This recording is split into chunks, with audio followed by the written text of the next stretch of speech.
PPI কি? PPI মানে pixel পার inch. একটা ডিসপ্লের প্রত্যেক স্কোয়ার ইঞ্চ জায়গায় কতগুলো পিক্সেল থাকে তারই নাম হচ্ছে পিপিআই। 400 পিপিআই মানে একটা ডিসপ্লের এক স্কোয়ার ইঞ্চ জায়গায় 400খানা পিক্সেল রয়েছে। মানে যত বেশি পিক্সেল তত পিক্সেলের সাইজ ছোট, যত পিক্সেলের সাইজ ছোট তত বেশি ক্লিয়ার ইমেজ। আমরা যদি লক্ষ্য করি বেশ কিছু পৌরসভার এরিয়াতে একটা বড় জায়েন্ট স্ক্রিন দেখা যায়, বা আমরা যদি কখনো মাঠে ক্রিকেট খেলা বা ফুটবল খেলা দেখতে যাই, সেখানে যে বড় স্ক্রিনটি থাকে যদি কাছ থেকে দেখি দেখবো চারকোনা ছোট ছোট খোপ খোপ খোপ খোপ বাক্স দেখা যায় বা বক্স দেখা যায়। কিন্তু যখন আমি দূর থেকে দেখি তখন দেখি একটা ক্রিস্টাল ক্লিয়ার ইমেজ। তাহলে যে বক্স যে জিনিসগুলো আমরা দেখতে পারি ওইগুলোকে বলা হয় পিক্সেল।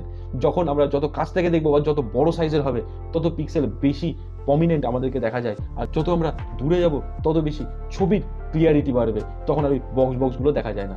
অতএব আমার ফোনের ডিসপ্লে বা যে কোনো ডিসপ্লে যদি পিপিআই বেশি হয় তার মানে পিক্সেলের সাইজগুলো ছোট হবে। যত পিক্সেলের সাইজ ছোট হবে তত আমি বেশি ভালো ছবি দেখতে পারবো। এইরকম টেক জ্ঞান আরও জানতে গেলে সাবস্ক্রাইব করতে হবে ব্রেন আনলককে।